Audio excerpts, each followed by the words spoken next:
Estamos con nuestro personaje de hoy, esta mañana de este día, martes 3 de mayo del año 2022, hoy día de la Santa Cruz, conmemorando los cristianos el hallazgo de este importante e histórico, diríamos, y además religioso hallazgo que hizo justamente la emperatriz Helena, madre del emperador Constantino, allá en Jerusalén, en el lugar donde fue, justamente cerca del lugar donde fue crucificado Jesucristo. Así que se celebra hoy el Día de la Santa Cruz. Enviamos un saludo a los moradores de la colonia 3 de Mayo. También dicen que hoy, el 3 de mayo, siempre llueve. Bueno, vamos a ver si es cierto, si se cumple la cábala, que siempre llueve los 3 de mayo, el Día de la Cruz. Sí, es importante que ha estado lloviendo, llovió en abril, pero ya este mes ojalá que comiencen las lluvias. Así que ojalá que hoy, 3 de mayo, llueva. Donde va a llover es en la NE. En la NE con esa nueva ley de energía. Y hablamos justamente del tema hoy con el presidente de la Comisión de Energía del Congreso de la República, el doctor Hugo Noé Pino, que es el que más se conoce obviamente esta ley, porque es el titular de la Comisión de Energía. ¿Qué es lo que implica esa ley? Porque se está especulando bastante de que quieren nacionalizar a los térmicos, fotovoltaicos, eólicos, etcétera. Doctor Hugo Noé Pino, buenos días. Le saludamos esta mañana aquí en el personaje de hoy, aquí en CHTV y su canal es Hondured, Canal 13. Buenos días. Buenos días, Armando. Me da mucho gusto estar con usted esta mañana. Y como usted ha señalado, el día de hoy va a entrar formalmente al Congreso Nacional a través de la Secretaría General y en la sesión del Pleno el proyecto de ley enviado por la presidenta Xiomara Castro y que contiene una reforma del subsector eléctrico muy importante. Hoy se confirma entonces, entra ya al hemiciclo esa ley, doctor.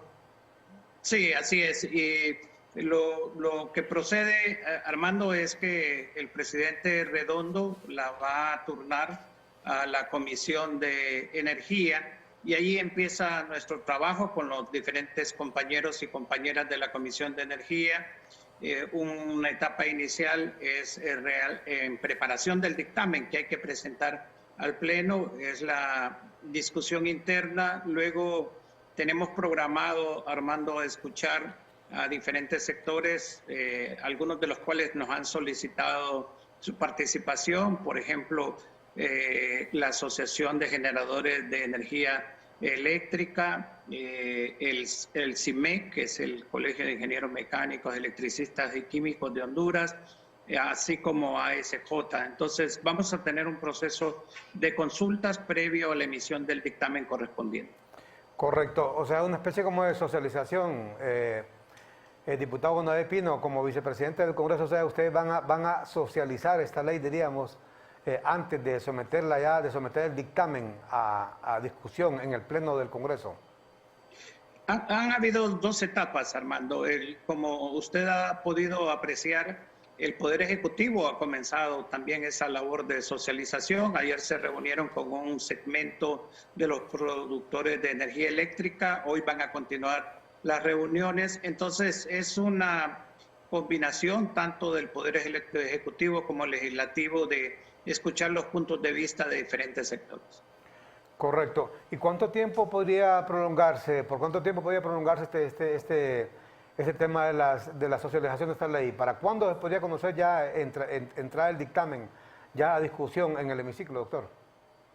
Bueno, la programación que nosotros tenemos es durante la presente semana, a partir del día de mañana, y creo que realmente vamos a tener suficientes elementos de juicio para durante el fin de semana y el próximo lunes tener el dictamen. Yo esperaría, bajo las mejores condiciones, Armando, que el próximo martes entrara al Pleno a discusión.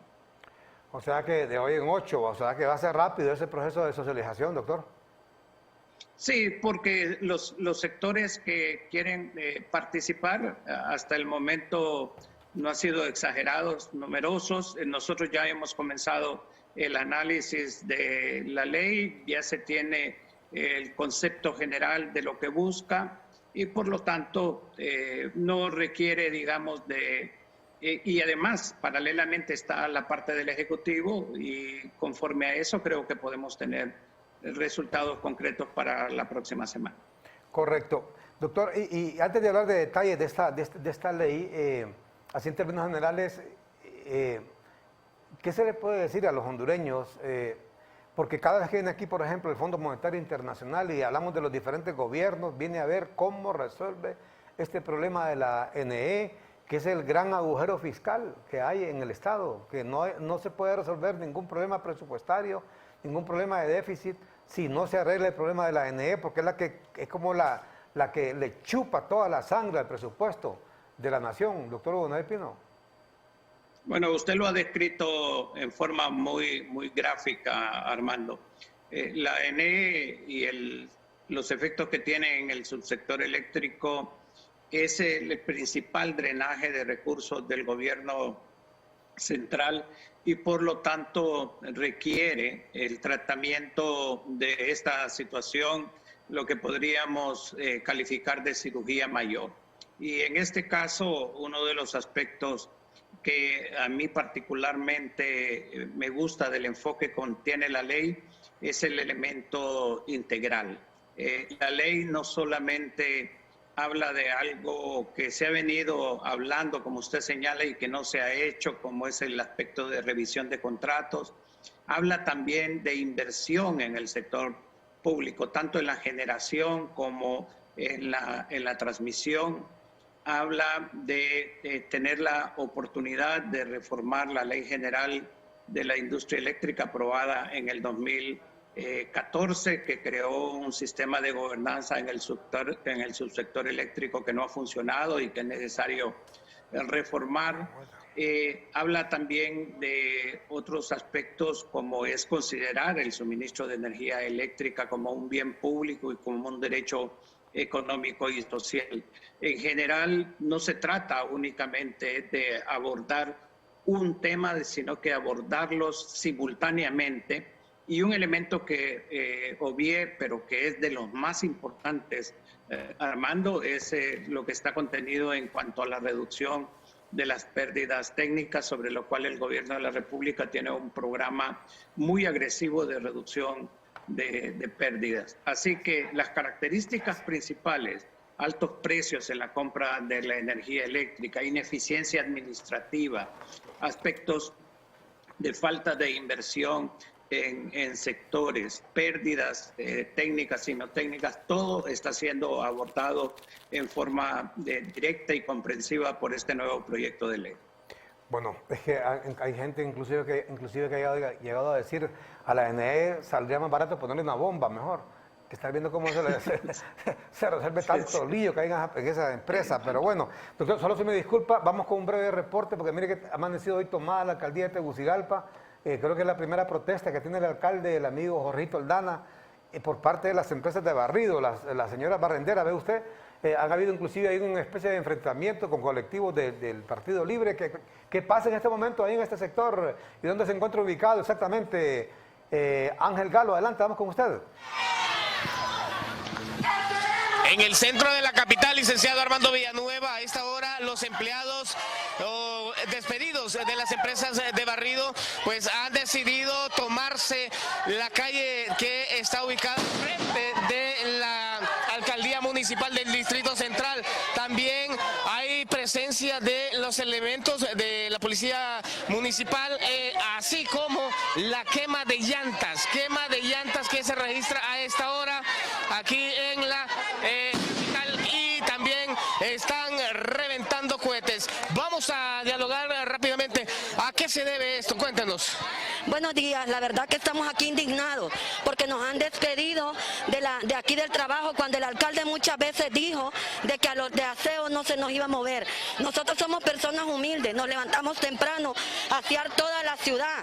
No es posible que a estas alturas nos vengan diciendo que estamos despedidos sin ningún documento. Solo llegaron a nuestra zona los supervisores a decir, cuando ya habíamos terminado de trabajar la zona, que estábamos despedidos, que nuestro contrato hasta había llegado. ¿Cómo se nos va a terminar el contrato si no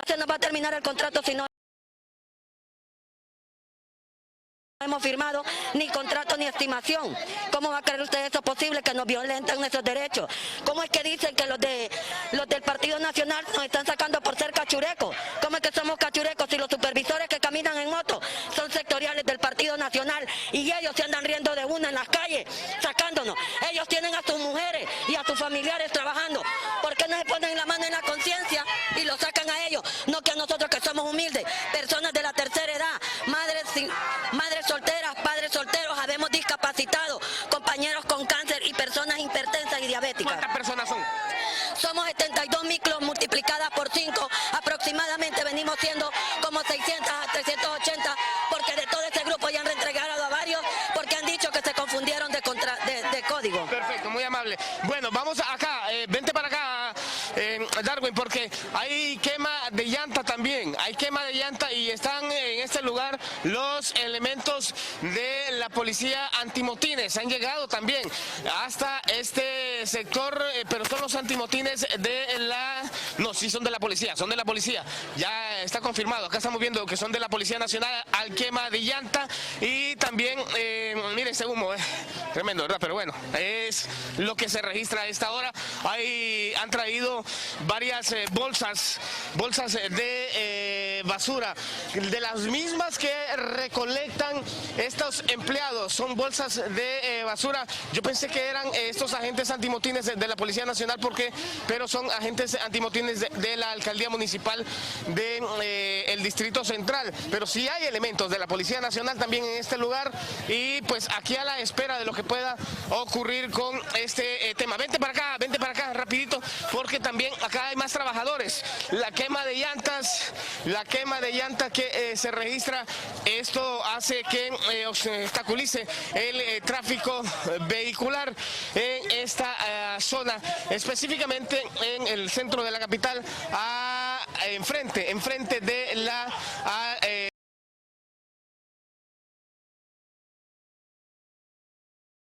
de esta misma, aquí es donde se registra esta quema de llanta y molesto caballero, y entendemos, mira, ven, quiero que mostremos el rostro, molesto, casi prácticamente con lágrimas en su rostro. Sí, es triste, no sé qué vamos a hacer sin trabajo. ¿A dónde? No hay trabajo. Hemos buscado trabajo, no hay vacantes, no hay cómo luchar aquí. ¿Cómo? Nuestras niñas, mire, nuestras niñas y niños, nuestros tráficos de drogas, no hay trabajo. ¿Por qué? Ellos se dedican.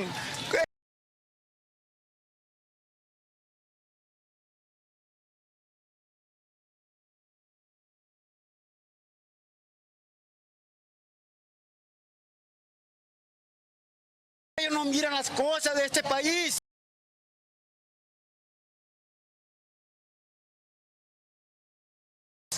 La situación, ¿cómo está?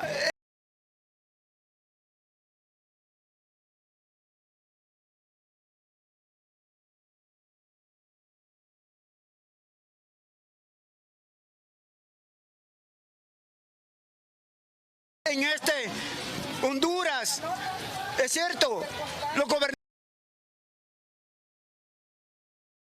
los tienen hecho leña, pero ellos no miran las cosas, no miran los sacrificios que nosotros hacemos, el hambre. ¿Ah? ¿Cuánto tenía de trabajar? Yo tengo 20 años. ¿En la alcaldía? De la alcaldía, soy requete viejísimo. Sí. Y ni nadie me reconoce. Yo nunca he recibido un bono. ¿Qué van a decir? Démele este aguinaldito. No, nada. Yo me rebusco para sobrevivir en este país. Yo recojo botes para comer. Yo busco la manera para buscar a pegar ladrillos, a limpiar solares. Hay gente que a mí me buscan. Si hay un animal muerto, mire, hay un perro muerto en la calle, ahí lo llevo en la carreta, en el contenedor de la basura. Es triste y eso nos ponen. Es lamentable, gracias. Es lamentable. ¿Cuál es su nombre? Me llamo Nelson Rivera. Nelson Rivera, bueno, pues para que vea usted, esto es lo que ocurre aquí en las afueras del edificio de la Alcaldía Municipal. Yo voy a retornar con ustedes, compañeros, hasta los estudios principales con las imágenes de Darwin Rodríguez. Yo soy Ángel Galo, a esta hora, muy buenas.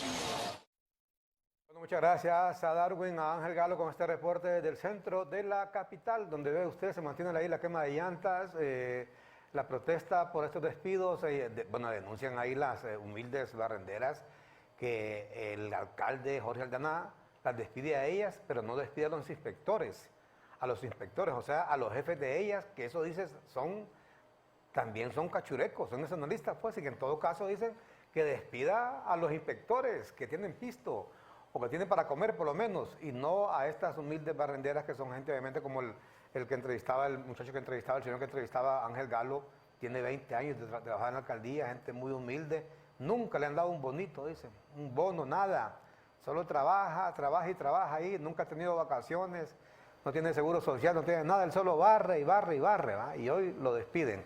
Bueno, continuamos entonces con nuestro personaje de hoy, aquí en CHTV, el presidente de la Comisión de Energía del Congreso de la República, el doctor Hugo Noé Pino.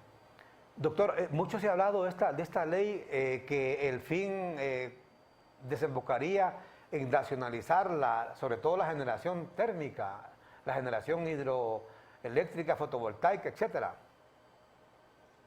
No, Armando, no es ese el objetivo realmente de la ley.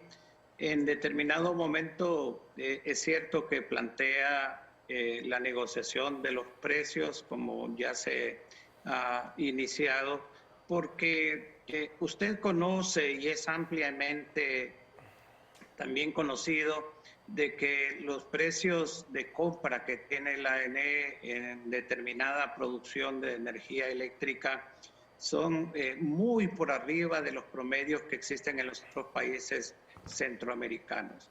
Y acá lo que se dio en el pasado, yo escuchaba a uno de los dirigentes de los generadores eléctricos el día de hoy ampararse en la legalidad de los contratos, pero no hay que olvidar que lo que ha sucedido en los últimos años en nuestro país es la legalización precisamente de la corrupción. Y eso no se puede seguir permitiendo porque eso carga sobre las espaldas del pueblo hondureño en un servicio tan importante para el bienestar familiar, para la competitividad del país, para los costos de las empresas, como es la energía eléctrica. Por lo tanto, Armando, se impone esa renegociación y solo en el caso extremo que yo considero que no se va a dar, en donde exista una, digamos, indisposición a llegar a acuerdos con el Estado, es que como bien público se reserva el Estado el derecho de poderles comprar estas empresas a un justiprecio.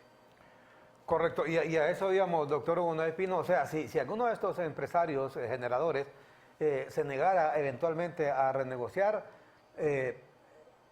existe entonces la posibilidad de, no vamos a usar un término como expropiar, pero sí deberá vender, como dice usted, su empresa a un justiprecio, en este caso la ANE.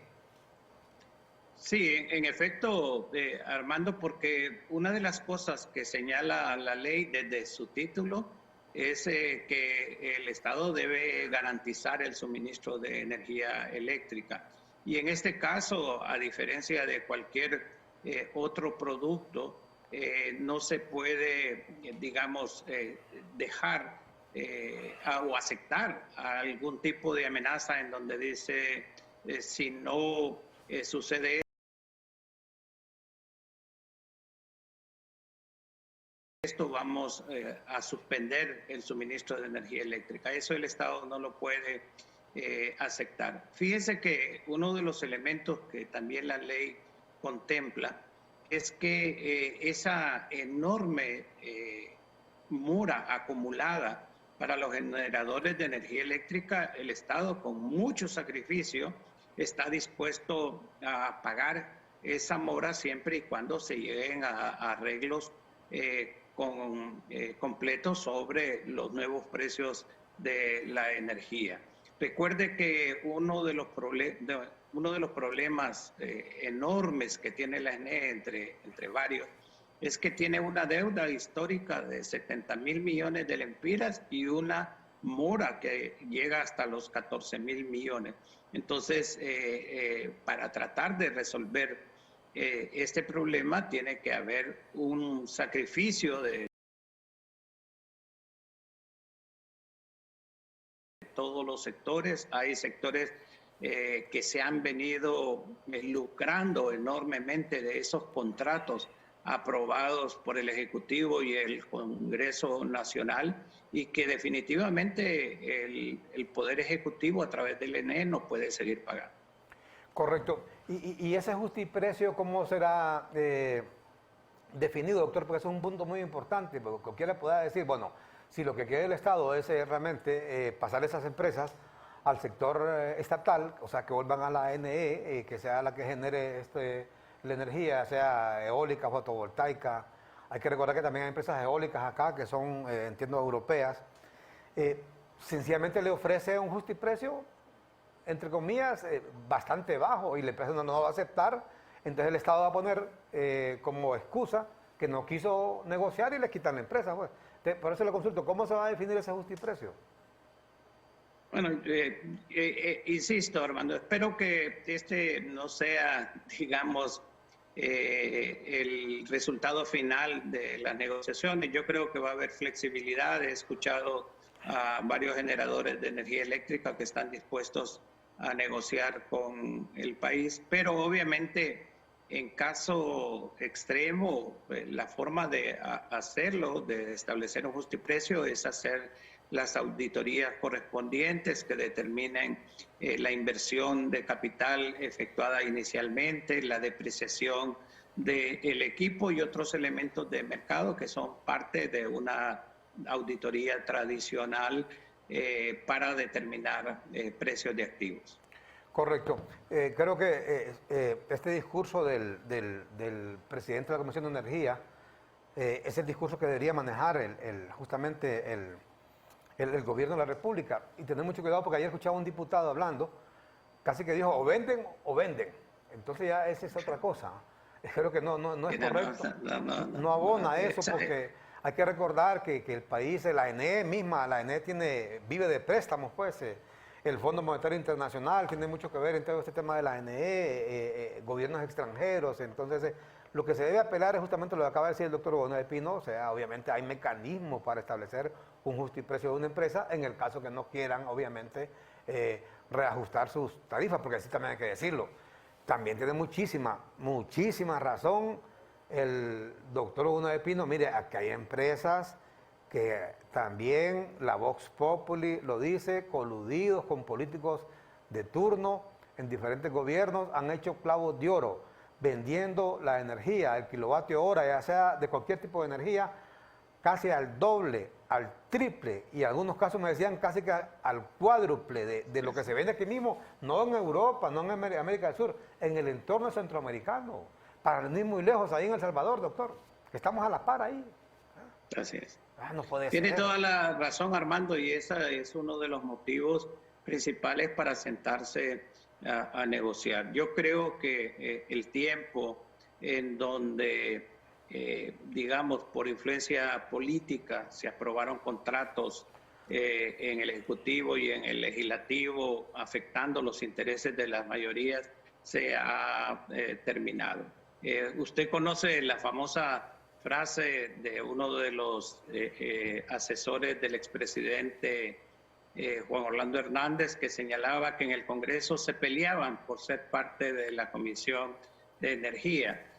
¿Pero por qué? Porque había un interés muy determinado en obtener algún tipo de ventajas en las decisiones que se adoptaban en el Congreso. Y eso llevó a la aprobación de contratos con precios muy por encima de los mercados regionales e internacionales. Así que nosotros esperamos que estos empresarios estén conscientes de la necesidad de que no se puede realmente seguir cargando esos enormes precios sobre las espaldas de la población. Es que eso es correcto. O sea, mire, creo que también aquí hay que hacer un llamado a la conciencia, al patriotismo. Hombre, por lo menos creemos que sí lo tienen. A los empresarios en general, y en este caso a los generadores, y a toda la gente vinculada a la NE, inclusive el sindicato también, doctor, de la NE, porque mire, si queremos que la NE se solvente, Mire, ningún país puede sobrevivir hoy en su economía sin el tema energético. Por eso la NEE es una empresa de primer orden, de interés nacional para el país, de interés nacional. Y hombre, y si ahí lo que tenemos, mire por ejemplo, en la última parte de la administración del expresidente Juan Orlando Hernández, que hizo una junta interventora que nombraron ahí, hice a repartir con el cucharón grandes salarios, hice a repartir prestaciones, ¿no? En la NE todos debemos de contribuir para que se salve la NE. Y aquí le consulto, doctor, por ejemplo, que todo el mundo pague, sí. Pero aquí también hay un sector, no solamente de la gente pudiente, doctor, también gente de abajo que no paga, ¿va? Mire, yo siempre les digo acá, si usted va ahí, por ejemplo, a este Boulevard Suyapa, ahí donde está el plantel de la NE por el BESE, enfrente del BESE, usted va a mirar gente ahí que están con alicates ahí, que se ofrecen al que vaya. ¿Sabe qué están haciendo ahí? Están esperando ahí que los contraten para ir a reconectarse, porque les han desconectado porque están pegados al poste directamente, ¿verdad? Están robando energía, la verdad. Mira, a mí me decía, yo compro lácteos en un lugar, y me dice el señor, ¿por qué ustedes no denuncian? Fíjense que nosotros compramos lácteos en una bodega al por mayor en el Zonal Belén. Fíjense que ahí, a la hora que usted va, dice, tienen lámparas encendidas, aquí un montón de freezers y todo. ¿Y sabe por qué? Me dicen, no pagan un centavo de energía, están pegados directamente al poste. ¿Y quién hace eso? Una empresa así no puede sobrevivir, doctor. ¿Verdad que no? Sí. ¿Ah? Sin lugar a dudas, Armando. Y mire, uno de los aspectos positivos que yo miro, porque obviamente el Ejecutivo lo ha anunciado, este plan agresivo de reducción de pérdidas. ¿Qué significa eso? Una movilización muy fuerte y permanente, no como se ha acostumbrado en otros momentos de hacer show, que van a diferentes lugares y ya detectan que se está hurtando energía, sino que como una política general. Pero también implica inversión en contadores nuevos que se puedan detectar fácilmente este robo. Y como usted señala, es generalizado, Armando.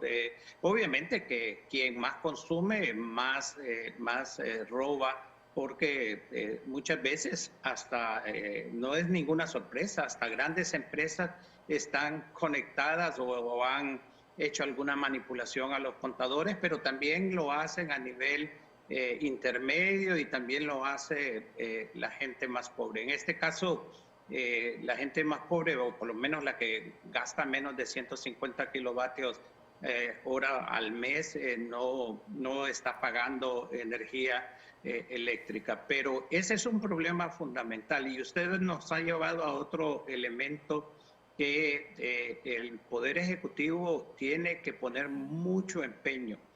Próximamente se va a nombrar al nuevo gerente de la ENE y tiene que ser una persona con la capacidad técnica, financiera, con la honradez y con la decisión de realmente ordenar la empresa administrativamente y que sea eficiente. Porque este problema es integral, como lo señalé al principio, Armando.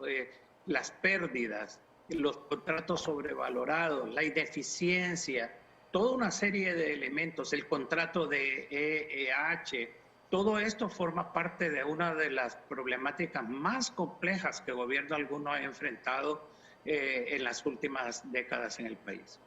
Correcto. Bueno, y es que la NE realmente creo que el mejor legado que podría dejarle la presidenta Xiomara Castro, si esta ley se aprueba y se aplica, porque una cuestión es aprobar la ley y otra cuestión es aplicarla, son dos cosas muy distintas, y se aplica, hombre, sería creo que el mejor legado que le podía dejar el gobierno de la presidenta Castro al pueblo hondureño. Mire, eso del robo, fíjese, doctor, que en una ocasión estábamos, que todo el mundo roba, leo, del más alto hasta el más pequeño, esa es la realidad, ¿verdad? Estábamos, me acuerdo con el amigo, ¿usted se acuerda del amigo Aníbal Barro, el periodista?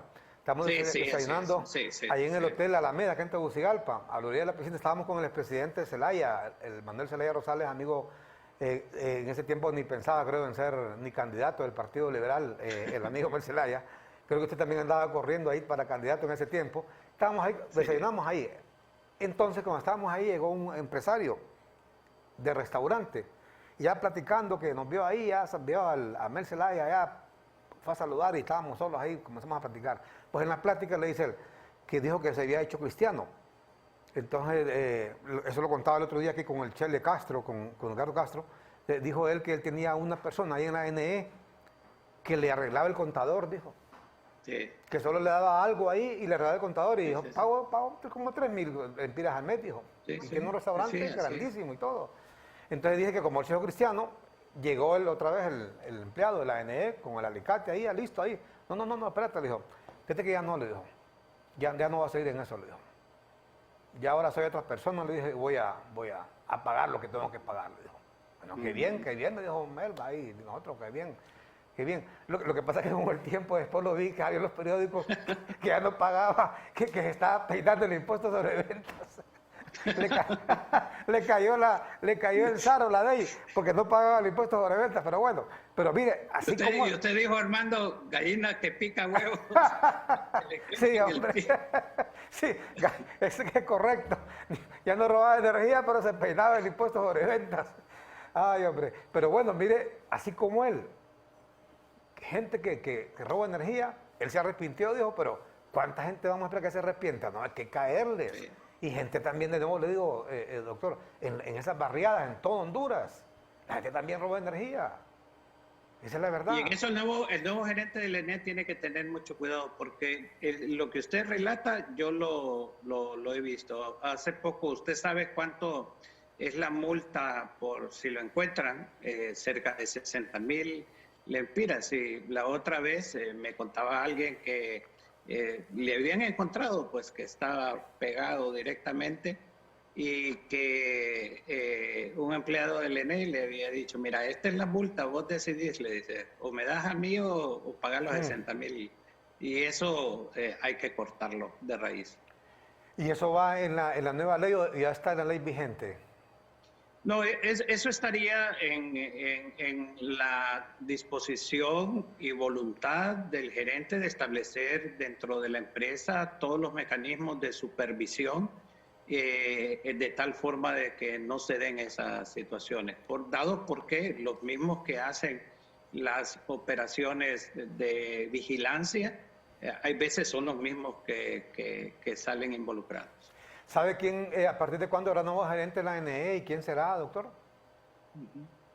Perdón, Armando. ¿Sabe quién será el nuevo gerente de la NE y a partir de cuándo asume? No, fíjese que no. Ni he escuchado de candidatos. Lo que sí sé es que dentro de pronto ya se va a hacer el nombramiento.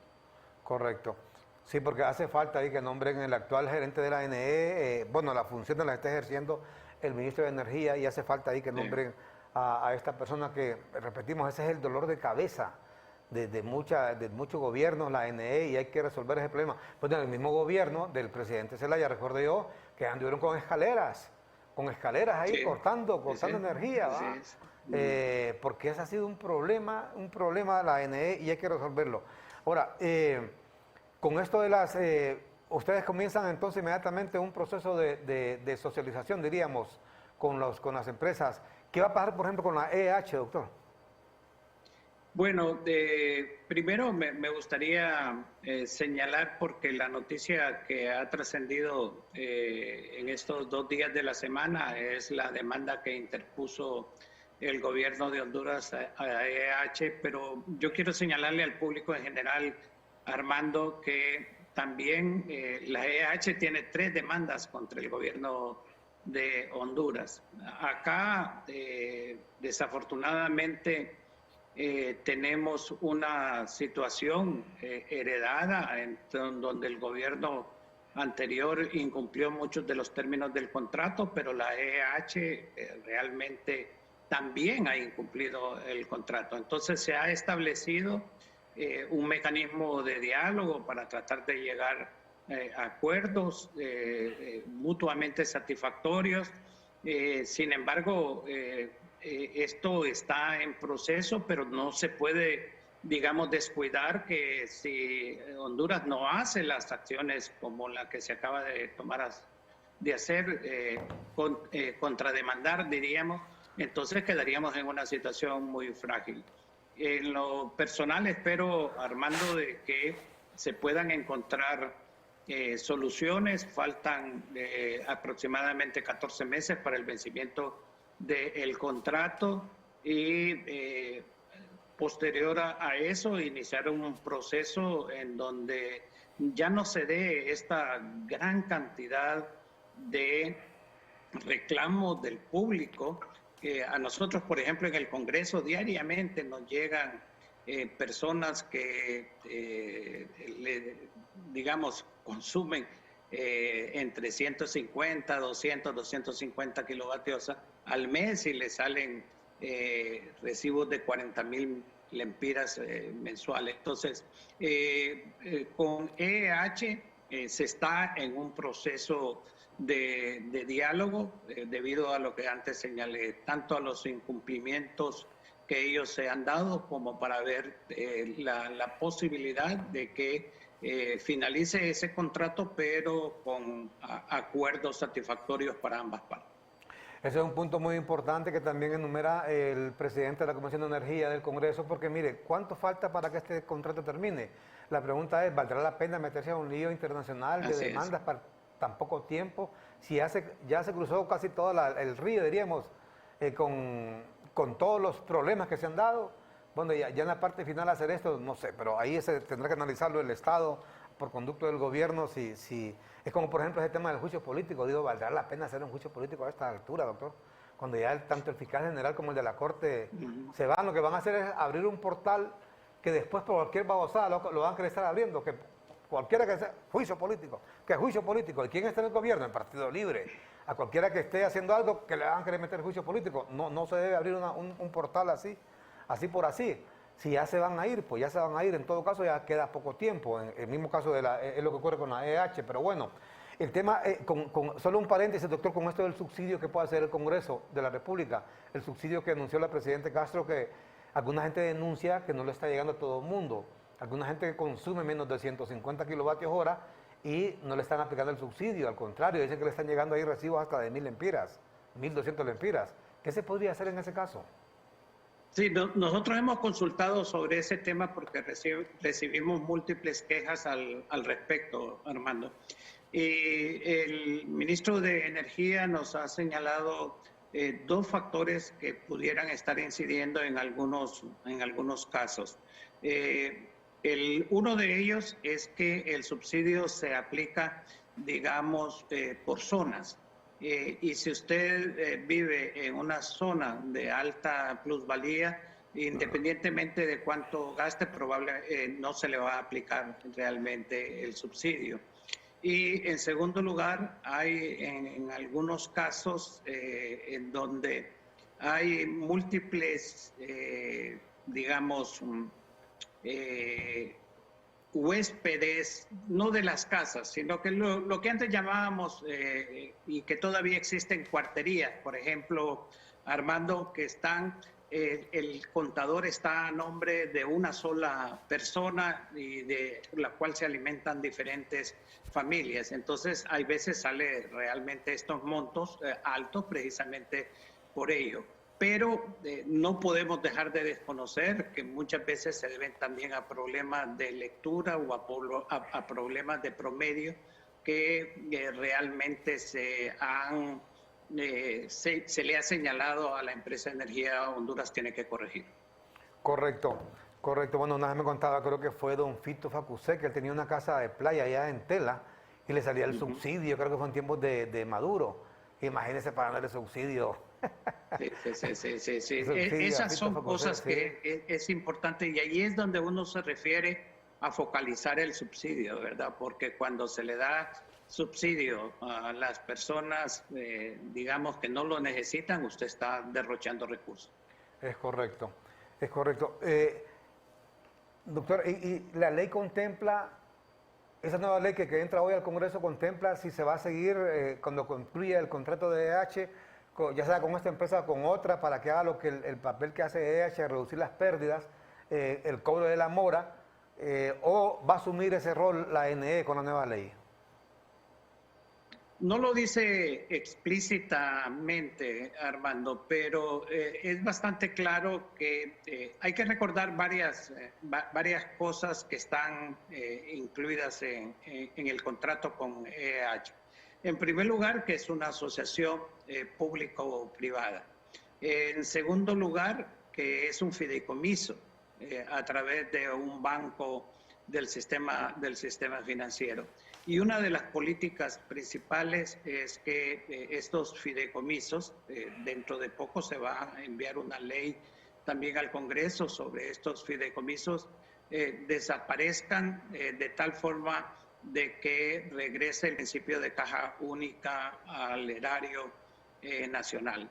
Y en este sentido, lo que usted señala, la respuesta concreta a su pregunta sería de que la ANE estaría asumiendo esa función, que es la que tiene que ver con la distribución o comercialización de el servicio eléctrico. Correcto. O sea que solamente se esperaría que concluya el contrato, bueno, si es que se termina, si es que se espera, porque estamos hablando que este problema de la guerra de demandas, EH ha demandado al Estado, el Estado ha demandado ahora con 10.000 millones de dólares, una demanda a EH. En lo particular creemos que lo lógico sería mejor esperar que termine el contrato de EH y después pues se aplique esa nueva ley. Entonces, ¿asumiría la ANE ese rol del control de las pérdidas, por lo menos para reducir las pérdidas que han aumentado, me dicen, de 32, se han disparado más, están como en 35%? Y también el cobro de la mora, que fue también inclusive para lo que se creó, por ejemplo, esto de H no es nuevo. Antes había una empresa que se llamaba SEME, que la manejaba el señor Arturo Corrales, aunque dicen que todavía está metido, no sé, este hombre anda metido en todas las cosas ahí, con un banco, dicen que todavía era parte de que querían arrebatarle en un momento dado el negocio a EH con el Banco Atlántida y se creó un relajo ahí que estuvieron un tiempo haciendo inclusive doble facturación. Al final, quien paga los platos rotos en todo esto es el pobre pueblo pobre, es decir, el usuario, el cliente de la ANE, paga los platos rotos, esos pleitos ahí arriba, en las élites, en los grupos de poder. Eso es lo cierto y al final el problema de la ANE no ha sido resuelto, pues. Entonces aquí nos está confirmando el doctor Hugo Noé Pino que este tema pasaría, entonces, solo si me reconfirma, doctor, a control, volvería, mejor dicho, volvería porque ya estuvo ahí, a control de la ANE, a través de una caja única. Eso sería en el marco de la situación actual y posterior a la ley, pero pudiera ser que la gerencia, la junta directiva de la ANE, al momento de finalizar el contrato, tomara otra medida. Pero lo que se mira en función de lo que está actualmente es que eso es lo que sucedería, Armando. Correcto. Doctor, y se suponía, ¿cómo queda en este caso la ley del subsector eléctrico que fue aprobada en la gestión, creo que fue la primera gestión del expresidente Juan Orlando Hernández, que debió haber entrado en vigencia, se supone, en el 2016, y no sabemos por qué razón nunca entró en vigencia esa ley, y tenía mucho recuerdo de esa ley que le habían copiado a Guatemala, porque decimos que Guatemala es un país referente, porque Guatemala inclusive tiene un superávit, en este momento en generación de energía, tiene precios de los más bajos que hay en Centroamérica, están bastante estable la empresa y por eso se había chepeado mucho el esquema guatemalteco. Sí, Armando, aquí me gustaría hacer una acotación de la siguiente forma. Mire, cualquier modelo que se presente y se quiera desarrollar y esté la corrupción de por medio, no va a funcionar, sinceramente, no va a funcionar. Y eso es lo que sucedió con lo que se aprobó en el 2014. Se creó una estructura, la CRE, se creó la ODS, se hablaba de 3 fideicomisos, solo se cumplió con un fideicomiso, los otros 2 no se ejecutaron y se creó una estructura a la medida, digamos, de los intereses privados en el sector eléctrico. Y eso la ley lo está recuperando. Hay una reestructuración de lo que las funciones de la CRE y la oficina de despacho, que había sido creada como una especie de ONG en donde el sector privado prevalecía, regresa a manos de la ANE y por lo tanto la oficina de despacho va a estar directamente con la ENE, y por lo tanto esta es una de las cosas que obviamente usted mencionaba, los organismos financieros internacionales y en especial el Fondo Monetario Internacional, que había estado desde el 2010 incluyendo la reestructuración del ENE en sus programas económicos, pues obviamente miran con algún grado de escepticismo, pero que yo creo que van a terminar aceptando que no se puede seguir con un modelo que no funcionó y que está altamente contaminado. Correcto, o sea, en otras palabras, pasa mejor vida, diríamos, la ley marco del subsector eléctrico en todo su esplendor. En algunas partes, así es, Armando. Correcto. Es una reforma muy fuerte a la Ley General de la Energía Eléctrica, del sector de la industria eléctrica. ¿Y el Fondo Monetario tiene conocimiento de esta nueva ley o la armaron aquí y así fue enviada al Congreso? ¿Qué sabe usted, doctor? No, en efecto, tal vez, al igual que todo el pueblo hondureño, tiene más conocimiento en detalle a partir del domingo que fue distribuida la ley en general, pero sí se le informó de los principales componentes de la ley. Correcto. En la visita que estuvo recientemente en nuestro país, tanto la ministra de Finanzas como el ministro de Energía les informaron del contenido y los alcances del nuevo proyecto. ¿Cómo quedarían aquí en esta nueva ley los fideicomisos que manejan los bancos? Uno de los fideicomisos se va por parte. Hay un fideicomiso que sí se cancela en el proyecto de ley, que es el fideicomiso que daba el uso de cuencas hidrográficas al país a través obviamente, del sector privado. Ese está cancelándose explícitamente en la ley. Los otros que tienen que ver con asociaciones público-privadas, pues esos todavía se mantienen. Correcto. Por ejemplo, ¿qué contempla la nueva ley, doctor, por ejemplo, con el tema de la generación? Porque hemos conocido, usted ha hablado bastante esta mañana del tema, por ejemplo, de la corrupción en el tema de la NE. Hemos conocido, por ejemplo, de contratos que se han firmado a veces sin necesitar, la NE, esa energía, cualquier tipo de energía. Se habla, por ejemplo, de que la NE quizás les saldría más barato colocar una turbina más en El Cajón, que es una empresa que le corresponde al Estado de Honduras. ¿Qué contempla eso la nueva ley? Bueno, lo de los contratos, Armando, dentro de la revisión que habíamos hablado de precios, también incluye la revisión de todos estos contratos. Hay algunos contratos que no han entrado, digamos, en operación y que están firmados y aprobados por el Congreso Nacional. Ese es otro elemento que va a tener que ser considerado en todo este proceso. Y fíjese el caso que usted menciona. Usted menciona el caso del Cajón, que existe, no sé si lo han analizado, les soy sincero, las nuevas autoridades, tanto de la Secretaría de Energía y de la ENE, la posibilidad de esta quinta turbina que se ha venido hablando desde muchos años atrás, pero quiero mencionarle el caso de Patuca, por ejemplo, una inversión tan fuerte que hace el Estado hondureño, al cual ya tiene que comenzar dentro de poco a pagar la deuda de Patuca, si no es que ya comenzó, y no puede, digamos, transmitir, porque esa es la palabra, porque no se hizo la inversión en transmisión y porque la oficina de despacho también considera en forma diferente a la generación de hidroeléctrica proveniente del Patuca, y entonces hemos estado desaprovechando recursos. Todos estos elementos tienen que formar o forman parte, mejor dicho, de este programa de reestructuración del subsector eléctrico. Usted con sus preguntas ha mostrado, Armando, la complejidad enorme del sistema. Mire cuántos subtemas hemos tenido que abordar en el transcurso del programa que forman parte de toda esa problemática y que el nuevo proyecto de ley busca abarcar, analizar y resolver en forma integral.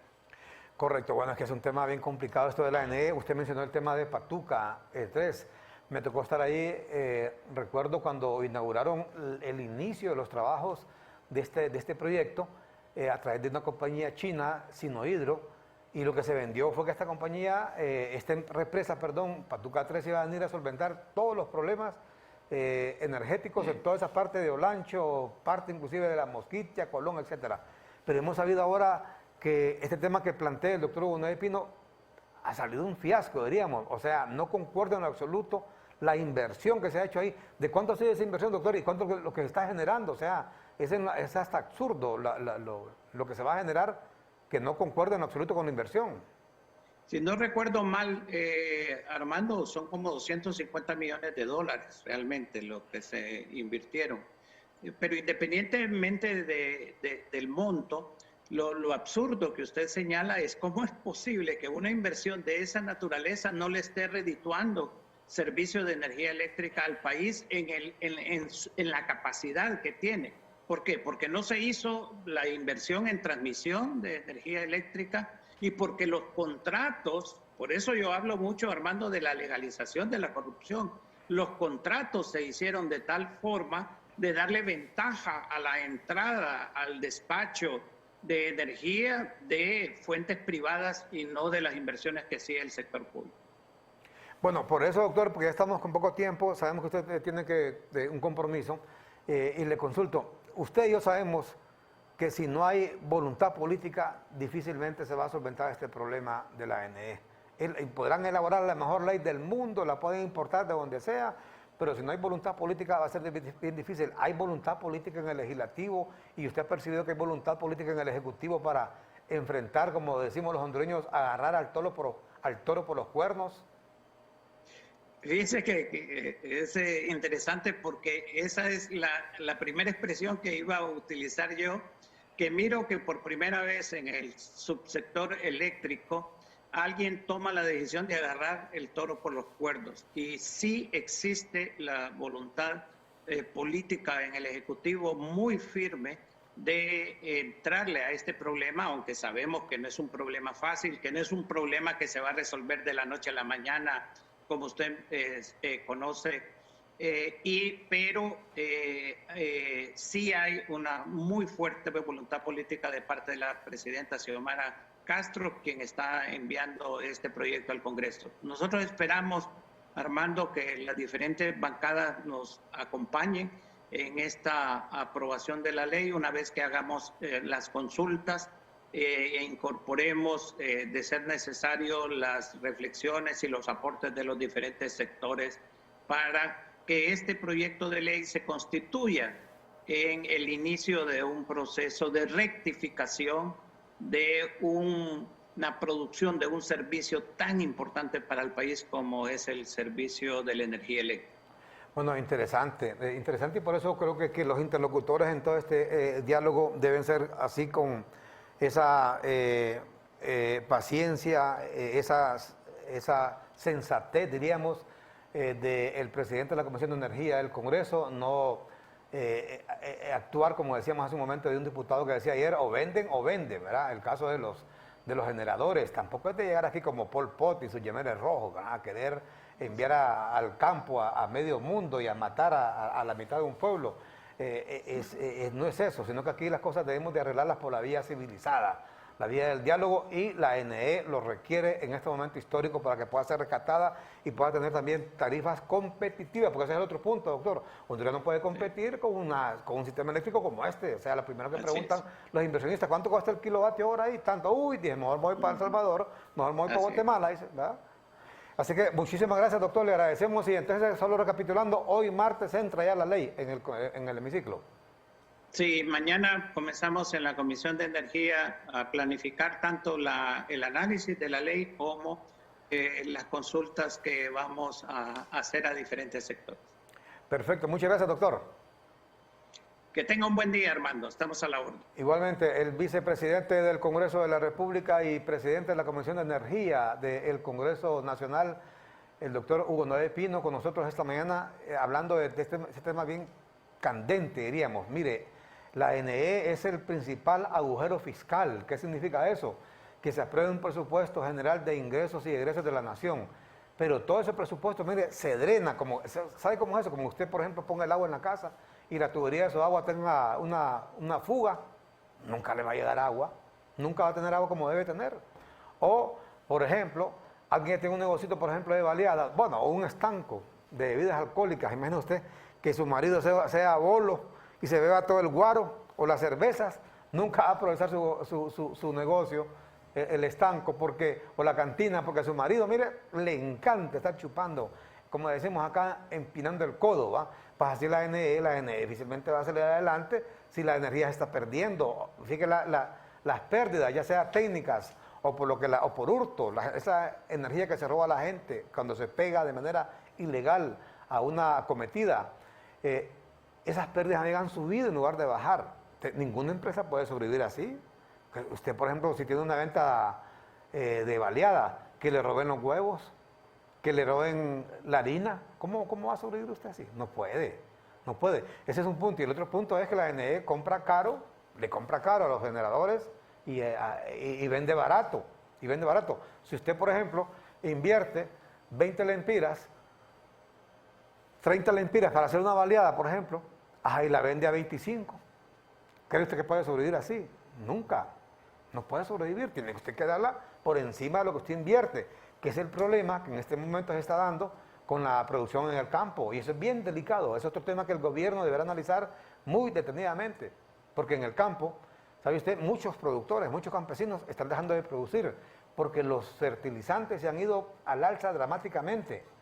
Hasta en un 100, 200 y hasta un 300%. Fertilizantes que hace poco costaban 400 lempiras, hoy cuestan 1.200, 1.300. Entonces dice el productor, ¿para qué voy a producir si no me voy a perder? Nadie trabaja para perder. Todo el mundo trabaja para ganar algo, aunque sea. Entonces, ¿esto qué es lo que va a generar? Al dejar de producir el campesino, ya sea frijoles, arroz, sorgo, maicillo o lo que sea, ¿qué es lo que va a pasar? Entonces lo que va a pasar es que va a bajar la producción. Y al bajar la producción, obviamente habrá menos oferta. Al haber menos oferta, habrá mayor demanda, por ejemplo, de estos granos básicos de frijoles. Y al haber mayor demanda, se aumentan los precios. Se escasea y aumentan los precios. Que es lo que ponemos siempre de ejemplo aquí, lo que pasó con la pandemia, con la vacuna, con las mascarillas y todo eso. Había una gran demanda de esos productos, había poca oferta porque la pandemia nos agarró con los pantalones abajo a todo el mundo, no únicamente aquí en América, en todo el mundo, y eso hizo que pasara lo que pasó. Entonces, en ese tema también debe el gobierno de la República establecer un mecanismo, una planificación. Aquí lo han dicho ya varios de nuestros invitados, que viene una hambruna a nivel mundial. Bueno, lo ha dicho el secretario general de las Naciones Unidas, el señor Antonio Guterres, que es como diríamos la máxima autoridad a nivel mundial, aunque no le hacen caso, ¿verdad? Porque a las Naciones Unidas nadie le hace caso, desgraciadamente nadie le hace caso, pero es el gobierno del mundo. Hay una llamada ahí, saquemos una llamada, está en espera. Adelante, buenos días. Adelante, buen día. ¿Se perdió? Bueno, entonces, lo mejor que puede hacer un Estado o un gobierno es planificar. La antítesis de la planificación es la improvisación. Y una sociedad que improvisa, esa sociedad está llamada a fracasar, está llamada inclusive hasta a desaparecer. El término que cabe en todo esto que estamos hablando es la planificación, y en el caso de la NE, lo que cabe es la planificación, y por eso es importante esa ley que ha sido enviada al Congreso de la República para planificar lo que se va a hacer en el corto, en el mediano y en el largo plazo, para poder salvar, para poder rescatar esta empresa y sacarla de las profundidades de las aguas, porque se está ahogando, está como con un rin de llanta en el cuello, en el pescuezo, y se está, mire, hundiendo. Hay que rescatarla, no puede seguir esa empresa así. Hay una llamada, adelante, buenos días. Adelante. Buenos días, don Armando, Dios le bendiga. Buenos días allá, don. No sé si ya está don Hugo todavía o ya se fue. Don Armando, desgraciadamente en estos meses pasados de 2021, si usted se recuerda en el Congreso, allí se le paga a no sé qué plantas de energía que no saben a quién, no da servicio, qué vergüenza. Le estoy hablando del 2021. ¿Se recuerda usted cuando salió ahí que estaban pagando no sé cuántos miles de millones, no sé qué a Chucky, Cafri, creo que era, y nunca dio servicio a la ANE? Así es el gran problema que hay acá. Mire, Vanadesa, cómo lo quebraron, que usted decía, de los agricultores ahorita. Por eso estamos como estamos comiendo M, porque no hay producción. Dese cuenta, por ejemplo, el agua, cómo lo privatizaron, ahí está, mire, con esa represa hecha pedazos, que meses que no tenemos agua. ¿Por qué? Porque todo lo privatizaron. Entonces, en este momento es cierto, la educación hicieron pedazos, la salud también, pero vamos lo más prioritario, don Armando, por Dios bendito. Ese es el gran problema grave que tenemos en Honduras, que hay mucho robo, mucho despilfarro, y solo lo más grande, y todavía sigan llorando ahí los empresarios de esa papada de las plantas eléctricas. Ojalá este gobierno se ponga las pilas a decirles hasta acá, ya basta, y que también revisen contadores en barrios y colonias, porque aquí hay muchos pícaros que están robando luz. Y no es justo que unos que pagamos y otros no, como dice usted, todos en la cama o todos en el piso. Son pendejadas. Don Armando, muchísimas gracias. Dios los bendiga. Muchas gracias a usted por participar, y ese debe ser la consigna, o todos en la cama o todos en el suelo. Todo el mundo debe pagar. Mire, que hay gente que dice, que yo soy pobre. Dice, no, mire, es pobre, dice, y vaya a buscar en la casa ahí o en el cuarto donde vive un semejante equipo de sonido. El televisor de moda, el plasma. Pregúntale por el teléfono, tiene un teléfono inteligente. Pero no quiere pagar la luz, no quiere pagar el agua. Así que yo, por ejemplo, yo me admiro cómo defienden aquí el Sanaá. Si esa empresa nunca ha servido. Dígame usted, ¿cuánta gente tendrá agua aquí en Tegucigalpa, sobre todo, que es donde más opera el Sanaá? Yo le aseguro que cuenta usted con los dedos de la mano y le sobra. Aquí equivocadamente le han vendido el discurso a la gente que el rico dice tiene agua, que la gente de algunas colonias aquí presuntamente de ricos tienen agua. No es cierto. ¿Sabe qué tiene esa gente? Son unas gigantescas cisternas, y llenan esas cisternas cuando llegue el agua. Entonces, cuando no hay agua, tienen ahí la huaca, como se dice, de la cisterna. Pero el Sanaá, que a todo el mundo le echa el agua una vez a la semana, una vez cada 15 días, depende cómo esté el tema de los racionamientos. El Sanaá nunca ha servido, una empresa completamente deficiente. Y yo les digo a ustedes, mire, como ustedes van a un país civilizado, a un país serio, ustedes abren el grifo las 24 horas del día y está el agua ahí. A cualquier hora, ya sea para bañarse, para lavar o para lo que sea, una cosa. Y dos, agua potable, que pueden ustedes perfectamente beber del grifo y no se van a enfermar. Va a tomar esa agua ahí, que nos manda aquí el Sanaá, le va a pegar una diarrea que les juro que... ¿Qué pasó? Correcto, sí. Entonces, el tema es que hay que solventar todos estos problemas. Y en el caso de la ANE, pues nos ha confirmado el doctor González Pino, que entra en discusión. Hoy es presentada esa ley y mañana mismo comienzan ya la comisión de dictamen que le encabeza el doctor Hugo González Pino. Comienzan ya a socializar esa ley con diferentes sectores, sobre todo con los generadores de energía. Que hoy hay que decirlo, un punto positivo en todo esto que estamos hablando, positivo también diríamos, entre comillas. Mire, antes en lo particular criticábamos que Honduras solo producía, aparte de la energía que producía en el cajón, que es energía limpia, energía hídrica, obviamente, pero no, la mayor parte de la energía se generaba aquí, era térmica, energía generada con combustible. Mire, y Honduras es un país que tiene para generar, solo con el tema del aire, Honduras podía generar hasta 5.000 megas. Fíjese que la demanda interna en el país creo que no llega ni a 2.000 megas. O sea, tendríamos un excedente hasta de 3.000 megas para exportar energía a todo Centroamérica, Panamá y hasta Colombia inclusive, si es posible México. Pero como somos rencos de la cabeza, con el sol, mire, hay un sol aquí espectacular, ¿va? Por eso ha surgido ahora la energía fotovoltaica, porque tenemos un sol espectacular, tampoco lo aprovechamos. No aprovechamos el aire que nos manda Diosito, no aprovechamos el sol que nos manda Diosito y no aprovechamos el agua. Por eso le digo, dicen que Dios le da dientes a quien no puede morder. Ya desearían, mire, muchos países tener esa cantidad de aire que tenemos aquí en diferentes puntos estratégicos en el país. Mire, ahorita que andábamos de viaje, usted mira aquellas grandes generación de energía, sobre todo en Alemania, de generación de energía eólica. Usted ve aquellas hélices por todos lados, porque es energía limpia, energía limpia. Y aquí en Honduras tenemos de sobra, pero vivimos años con solo energía generada por combustibles, energía sobre todo térmica.